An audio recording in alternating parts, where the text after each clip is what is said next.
আমি অনেক সময় বলি, কিন্তু বলতে শুনতে খারাপ লাগলেও বাস্তবতা তাই কিনা, এবং ধীরে ধীরে এটা স্বীকার করে নেওয়া হচ্ছে কিনা সরকার, অন্যান্য দল, রাজনৈতিক দল, বিএনপি বা জাতীয় আন্তর্জাতিক পরিসরের মানবাধিকার সংগঠন, যে এটা আসলে কিছুই হয় নাই, একটা পলিটিক্স, নোংরা পলিটিক্স, এবং সেটা হচ্ছে বোলডোজার পলিটিক্স এবং বোলডোজার তাণ্ডব, বোলডোজার সন্ত্রাস, যাই বলেন।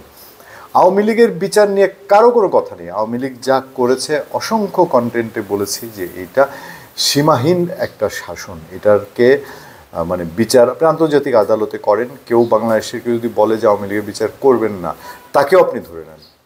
কিন্তু বিচারের নামে সারা দেশে, এবং এটা যদি ক্ষমতায় যাওয়ার কোনো রাস্তা তৈরি হয়, সেটা খুবই আপত্তিকর কিনা।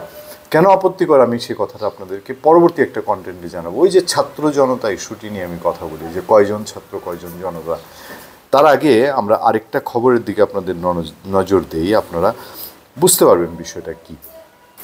হেডলাইনটাই দেখেন, হেডলাইনটা হচ্ছে খুলনার আর কোথাও ভাঙচুর হলে এর দায় বৈষম্য বিরোধী আন্দোলন নেবে না। মানে খুলনায় শেখ বাড়ি ভাঙা হয়েছে, আরও মোরাল টোরাল ভাঙা হয়েছে, তো আর কোথাও ভাঙচুর হলে এর দায় বৈষম্য বিরোধী ছাত্র আন্দোলন নেবে না। মানে যা যা ভাঙচুর হয়েছে সেটার দায় বৈষম্য বিরোধী ছাত্র আন্দোলন নিচ্ছে মানে তো তারা ফেসবুকে ডিক্লেয়ার দিয়ে কাজটা করেছে, তাদের নেতাকর্মীরা এবং বৈষম্যবিরোধী ছাত্র আন্দোলনের ভেরিফাইড ফেসবুক পেজে। তারপর খবরটা হচ্ছে খুলনায় শেখবাড়ি গড়িয়ে দেওয়ার ঘটনায় একটি বিবৃতি দিয়েছে বৈষম্যবিরোধী ছাত্র আন্দোলন খুলনা শাখা। বৃহস্পতিবার রাতে দেওয়া বিবৃতিতে বলা হয়েছে খুলনার দুর্নীতির আখড়াক্ষেত শেখবাড়ি ছাত্র জনতার মাটির সঙ্গে মিশিয়ে দিয়েছে। আচ্ছা, এই দুর্নীতির আখড়াক্ষেত শেখবাড়ি মিশিয়ে দিয়েছে, শেখ পরিবারের বাইরে বিভিন্ন স্থানে ভাঙচুর ও সহিংসতার পরিকল্পনা চলছে, যা কোনোভাবেই গ্রহণযোগ্য নয়।